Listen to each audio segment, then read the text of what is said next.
Pasira sei muri yaZimbabwe togashira mishonga chenyu chama-secret nama-confessions dzitandoitwa iye Glory and welcome back to this episode. Muzuva ranhasi tine nyaya mbiri kana nhatu because hatina magetsi saka you know right now we're using light risina kuplugiwa kumagetsi akarogona ngodzima anytime. Alright, asi ndatiregai tipost episode kuti tiratidze proof of life handitika. Then nhasi manheru we are going to have our first prayer session. Ndichasiya link comment section uyezve ndichaposta link pano pachannel handitika.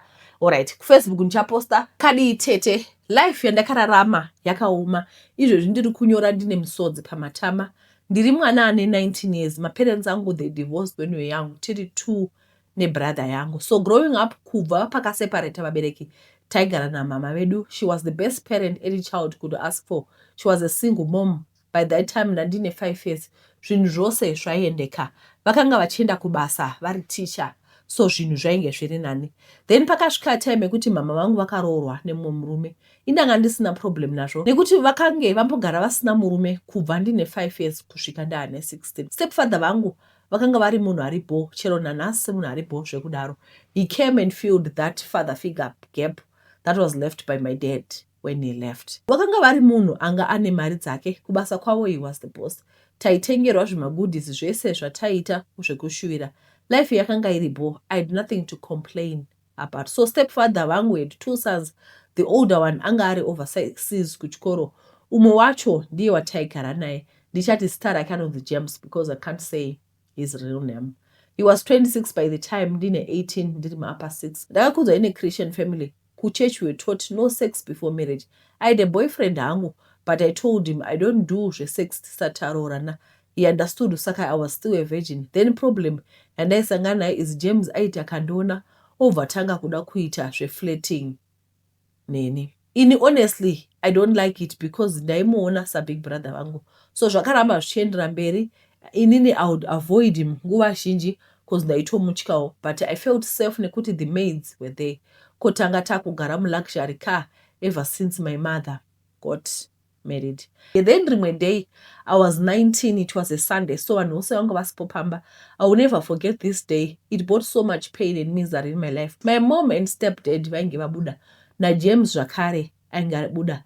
Ndakasara ndiri ndega pamba. Ndichitopedza kugeza ndakatomonera dhiti rangu. Ndakanzwa door remubedroom rangu richivhurwa. Wanikwe ndiJames. I didn't know kuti ainge adzoka ini. Ndakatanga kutobvunda. He then came unto me and raped me tete. It was painful, I don't want to lie. He then threatened me. Could if I report or tell my mom, our life will be over in a second because vakanga vari vanhu vane mari zvekuti vanowana any lawyer akasasungwa futi. That would mean marriage yamai vangu panenge pasisina. I love my mom very much. She did a lot for us. Now that she seems happy in her marriage, I don't want to ruin that for her. Saka handina kuudza munhu, but I'm now munhu anogara ari isolated. Ndisingatauri nevanhu. Mama vangu akambobvunza kuti chii chiri kuitika. Ndikangotsika nyaya yacho ikapera. But ndinozviona kuti she is worried about me. Vanogara vachindibvunza kuti do you need anything? You know you can tell me anything. Wadya here? She is concerned. Maybe vanozvinzwa kuti I'm not okay. Ini pandinoda help ndepekuti ndodini. Ndotaura here kuna mai vangu about what happened zvekuti izvezvi pava ne2 months zvaitika. I'm not pregnant for now, but ndotya kuti what if kana anga nechirwere, that means I now have it too. It scares me. I need help kuti ndodi apa. I want my mom to be happy. Nyaya iyi might ruin her marriage. Ndodi itete ndokumbira rubetsero. Chatera comment section ndichinzwa comments. Right. Nyaya ye blended families, nyaya yakaoma fund. Wes kana blending these children is not easy because havasi mafruits zvekuti unotora apple nebanana uchisanganisa zvoita chinhu one. Vanoramba vari ma-individuals ende vanenge vachiziva kuti hatina ukama zvinhu zvakaoma. Handizivi hangu vedare kuti munozviona what advice would you give her, because ndinoona sekuti mukomana ndiye akangotora advantage. Ndinoona sekuti mukomana uyu ari manipulative, ari kushandisa ma-threats ekuti mai vako vacharambiwa. Saka usaudza munhu. Hamene kuti munozvionawo sei, but ndinoona sekuti she must tell the truth. Vatete ndiri mujere rangu ndega. Ndakaenda kukadoma pane imwe n'anga ine mbiri. Pang'anga apa panouya different types yevanhu. Ndakagara mazuva 2 ndakamira kuti chance yangu isvika. Ndinoona sekuti mudhara wechichawa uyu aingakura, aingatsenga maChristmas akati one day. Vatete ndakapiwa tumwe tupowder twakaita tutema twandakanzi ndinoisa mumvura ndokusha kwemazuva 21. 21 ndakatevedzera. Muchawa vatete ainge ati mushonga wainge andipa waiva 2-in-1. Chekutanga waibvisa munyama, chechipiri ndechekuti waizondipawo rugare.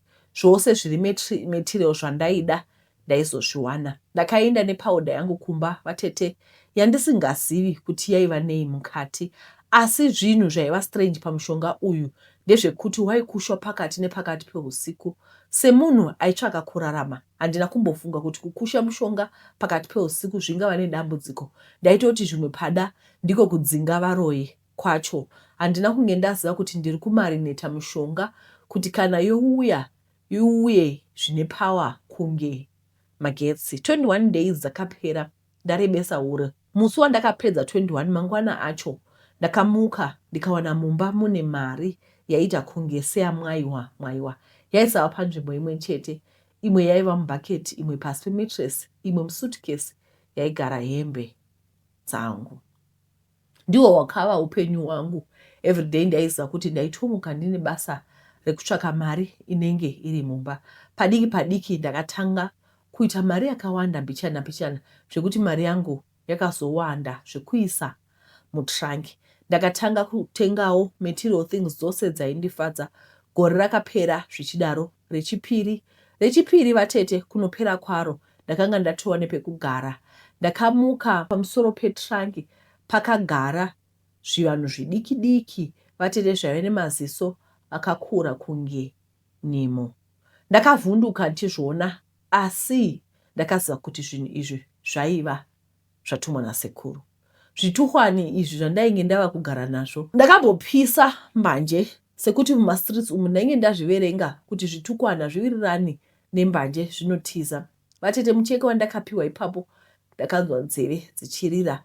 Zvakanditi ndiwo wakatitsvaka usada kutiurayisa neutsi. Ndakadzokera kumuchawa kuya akanditi saka ndaifunga kuti mari yandaidya yaibvepi. Mukomana nemusikana ndiyo vainonditsvakira, asi manje yainge yava payback time. Chikwambo chechirume chakati chinoda mudzimai, chechikadzi chikati chinoda murume. Ndakati sezvo izvo zvikwambo zvacho zvaiva maopposite sex, zvaingodii kungoroorana. Ndakarohwa zvakare. Hanzi hautiudziri zvekuita, tisu tinokuudza zvekuita. Uri pasi pedu, tisu takaita kuti uve zvauri. Ndiri pashinyasi vatete, ndiri patight. Zvituhwani izvi zvinondirova pazvadira. Pazvakaona kuti ndazvishayira mapatina zviri kundibhinya. Everyday ndinobhinywa nechikambo chechikadzi ndigobhinywa nechikwambo chechirume. Ndiri kuitwa 2-in-1 kunge machira anobva paBotswana apo. Vatete 2-in-1 iyi yakutondiita ndodha. Mabhamuzi angu nenhengo yangu zvatova nemaronda, sekuti zvinondishandisa zvakaoma kuti ndiseke nyama dzekuzasi dzinodavira. Chero ndikada kuramba simba rine zvituhwana musikuriziva imi, ndinoitwa kurigirwa pasi kunge mombe. Vatete zvotanga kundishandisa zvakaipisisa. Batsirai hama dzangu ndozvidzingawo sei zvikwambo izvi. Ndobuda sei mutsekwende yandakazvitsvakira iyi. Ndaisa picture pasasapa muone ndiri panguva yakaimbwa naChimbetu. Kuda mari zvakanyanya kukandiparira. Ndini ndakazviita gwayana rechibayiro. Zvakaoma hazvo.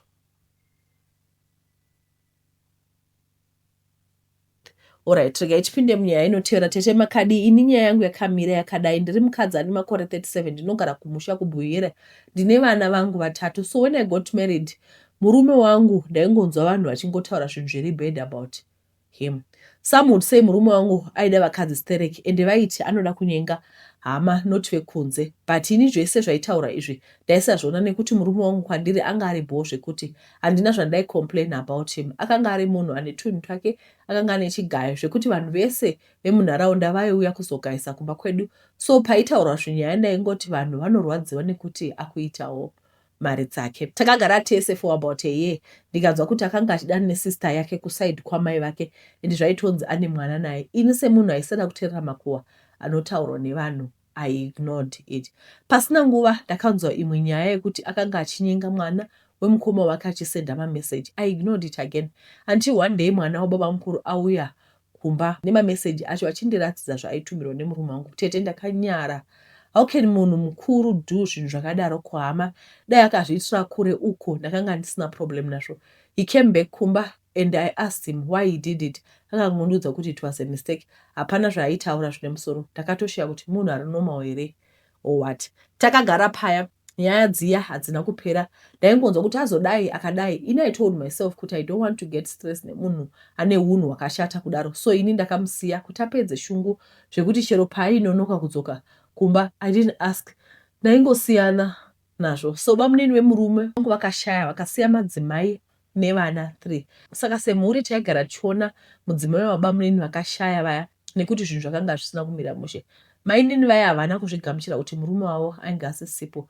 Dzimwe nguva murume wangu ndiye aienda kunovaona kuti vari sei nekuti taigara padhuze nepadhuze. Mainini vaya nekufamba kwenguva vakanga vave 8 vachitomboshanya kumba kwedu. Vakagara 7 years vasina kurorwa. Though vakanga vasiri munhu mukuru zvekudaro, vaitova vadiki. Takabva tazoona munhu ane pamberi. Saka takatofunga kuti muridzi wemwana ndiye murume wataimboona vanaye dzimwe nguva yezvokupi. Saka mimba iyi yakakura vachiri kungogara pamba pemurume wavo akashauya. So yasvika time yekuti vapone, mwana airamba kubuda. So handi munoziva nyaya dzekumusha dziya kuti kana kuona mwana asingadi kubuda, mai vanofanira kureurira kuti muridzi wemwana ndiani ndokuti vapone. Mainini vaya mwana aramba kubuda, ivo vairamba kutaura chokwadi kuti mwana ndewani. Then vana gogo vakavaudza kuti manje mwana anofa ukasataura. Vakabva vataura kuti muridzi wemwana haasi boyfriend yavo iya, but murume wangu ndiye muridzi. Tete, munoziva kuomerwa nemato emukanwa ndizvo zvandakaita. Ndakaita kunzwa kupera mweya wekufema. Murume wangu akanga andigura kunorira shuwa pakati pevanhu vose. Shuwa kwakumitisa mai vake, mukadzi wabamunini wake, little brother yababa vake. Shuwa murume wangu akaita makuna. Hama dzese dzakashora vaviri ava vakanga vachiita chisonekwe. Ini ndakarwadzwa. Nyaya dzose dzandainzwa dzaive dzechokwadi. Murume uyu anotonyadzisa chokwadi. Hama dzakatora nyaya dzikaenda nayo kuna mambo. Vakadaidzwa vari vaviri vakanzi varipe mombe 5. Ende mainini vakanzi vabe pamba pemurume wavo sezvo vakanga vaita mwana nemumwe murume. Pasina nguva akanga akuita kunge munhu akurashika njere, only to discover kuti akanga apiwa mushongo kuti chigayo chake chiite mari, anofanira kudana nehama. Nyaya yake yakafumurwa, ndizvo zvakaita kuti aite sekakupenga. Apa ndanga ndatosiyanawo naye kare. Ndakaita zvekuzonzwawo nevanhu muraini. Ini ndakatoona kuti munhu uyu haagariki naye uye ndakaedza kushingirira makore ose aya, but hazvina kuchinja. So I decided to leave hangu nevana vangu ndikadzokera kumba kwedu. Zvakaoma. Guys, pane vanhu vari weird panze apa, unodana nehama seiko. Iye mukadzi wachona alright, uyu hake akabata zvaakabata, but ivo maininiwo vane vasingazi kuti mwana here. Nhai vedu wee, nyika ino yobhururuka chokwadi. Right, tisati tapinda munyaya inotevera, ndoda kungoti ndikuremindai kuti nhasi tiri kuita Zoom prayer session here. Handitika ndichasiya link mucomment section. Uchaona mumwe achiti handina link ndichaisiya mucomment section. Handiti 7 to 8 please uyai mujoine. Munhu wese uyo vakasenga, hanzi vakasenga zvakaremerwa, vakasenga joko, uyai naro kuna Jehovha. Handitika nhasi is going to be a powerful prayer session. Handiti alright, gaitipinde munyaya inotevera. Greetings auntie, nyaya yangu yakamira yakadai. Ndiri mukadzi ane 32 years and I have a son. Mwana uyu ndakamuwana ndatambura. When I got married, ndaenda kumhuri kune vanhu vakandigamuchira zvakanaka. Little did I know kuti they were faking it. Zita remurume wangu ndichati Tafara. Ndakagara for about a month kumba kwavamwene vangu, sezvinoitawo kuti muroora anombosara achiziva zvinodiwa mumusha imomo. I suffered tete. What I went through, I don't even wish it to my worst enemy. Ndaita zvese, not that I'm complaining, but it was too much. Ndaiwacha hembe dzemunhu wese, even dzatete vakanga vadzoka kumurume, even maandis avo ndindaiwacha nedzevana vavo. I felt kuti I was not welcomed pambapa. I was always counting madays ekuti ndidzokere kumba kwangu nekuti zvakanga zvaoma. Vamwene vangu used to be nice my first days, but things had changed. I would always ask myself, what did I do wrong? Pamba pavamwene vangu paigara pachiomwe musikana, so ainzi Chido, but chaindishamisa ndechekuti musikana uyu aiti mama kuna vamwene vangu. Akanga asiri hama nekuti ndakanga ndakuziva hama dzose. Then rimwe zuva akagara, I heard them vachitaura vamwene naChipo vachimuudza kuti usatya, Tafara ndewako, mukadzi wake uyu anoenda manje ndakashamisika kuti why amai vanga vakandivenga zvakadaro ini ndisina chandakavatadzira. Ndakasiyana nazvo cause I knew panga pasara madesi kuti ndodzokere kumurume wangu. Rimwe zuva ndakamuka ndichiti ndiende kutoilet yakanga iri panze ndikanzwa sound yekunge munhu akutaura. Ndakabva ndasiya zvekuenda kutoilet ndikatevera kwaibva sound yacho. Vanokwendi vamwene vangu vakapfugama pasi vakamonera mucheka mutsvuku vasina kupfeka hembe vachidetembera vane chari vachitaura zita rangu vachiti ngaende ndoda kuti panodzokera murume wake amuseme asamuda ndoda kuti aroore chido. Handina kumira kuti vapedze chero kutoilet handina kuzoenda. Ndakabva ndatoenda kunopfeka hembe dzangu mangwana chaye ndaidzokera kumba kwangu. Zvepamba apa ndanga ndisachadi. Handina kufunga kunamata. I was angry zvekudaro. Mangwana ndakaoneka ndikadzokera kumba kwangu. Ndakasvika murume wangu atoenda kubasa. I cleaned the house and cooked. Pakadzoka murume wangu zvese zvakanga zviri in order. Akaradza kusafara kundiona. Haana kudya akabva atoenda kunogesa akarara. Ndakashamisika kuti ko chii chikuitika. Days passed murume wangu anga achinja asachandidi sezvaita. I remember zvakaita navamwene vangu kumusha saka zvakanga zvakushanda. Ndiwo akanga ava mararamiro angu ekusadiwa nemurume. Then rimwe zuva murume wangu akatanga kuti musoro kubva ipapo haana kuzoita zvakanaka. Takaenda kuchipatara zvakawanda vachiti hapana chavari kuona even kubasa akanga asachaende. Luckily ndiye muridzi wekambani so vashandi vake managed to continue. Then amai vake called vachiti vakuya kuzomutora kuti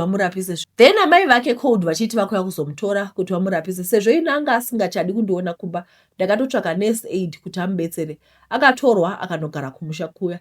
Ini ndakatanga kuita zvekunamata ndichibatsirwa naumwe madzimai kuprayer ndichikumbirawo kuti zvinhu zvese zvakavanzika zvibude pachena. I prayed and prayed. Then rimwe zuva murume wangu akadzoka ave bore achinja akandiudza kuti amai handichadi kuvaona. Ndizvo zvaakangotaura chete. He told me now he found out zvaitwa namai vake zvekudetembera zita rake mausiku vane hari. The same thing I saw but handina kuzvitaura hangu. Takatanga kunamata tese nemurume wangu. I told myself kuti zvekunonamatirwa no asi ndichazvinamatira ndega. Pasina mazuva vamwene vangu vakauya kumba vanatete vachita kunge vakutadza kufamba vakati ndoda kureurura. Ini ndakaita kuti Tafara anzwe kusakuda ndakashandisa mushonga. Ndini zvendakaita kuti Tafara arware kuitira kuti auye kumba ndobva ndaita kuti adanane naChido. That was my plan. I'm really sorry. Akatanga kuchema ini handina kushamiswa nazvo nekuti ndakanga ndazvibona ndega. Tafara was broken kuti mai vake vangadaro nekuda kwekuti havandidi vanoda Chido. Akabva vaudza kuti handidi kukuonai vakabva vadzokera. Nyaya iyi haindifadzi tete. I know mai vaTafara vakatadza zvekuti but I just want him to forgive mama. Nekuti chero ndakavaregerera zvinowanikwa izvo. I just hope one day vachagadzirisa relationship yavo. Kune vanhu vamakristu zvemene because unenge usingazivi ndechekuti kana vaita izvi mangwana vachazoita sei. Ini nohla hangu vanhu vakadai handidi kunyeperai.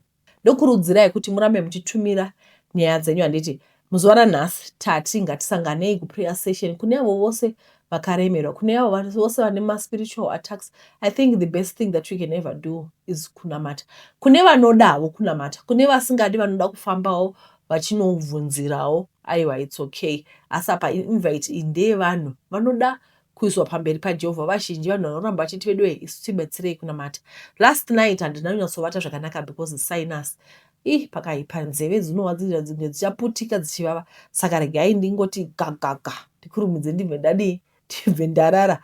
Tinokutendai guys nekuna chirongwa kwamaita. Tichaposta zvakare mapicture ekuMothers Day aiwa zvainge zvakarongeka. Mwari vakatigonera. Saka tikungoti vari kuZimbabwe ngatigadzirirei handiti nekuti next year tichauyawo ikoko. Alright, tokutendai guys nekuna chirongwa kwamaita. Mwari akuitirai zvakanaka. Tatenda. Bye bye.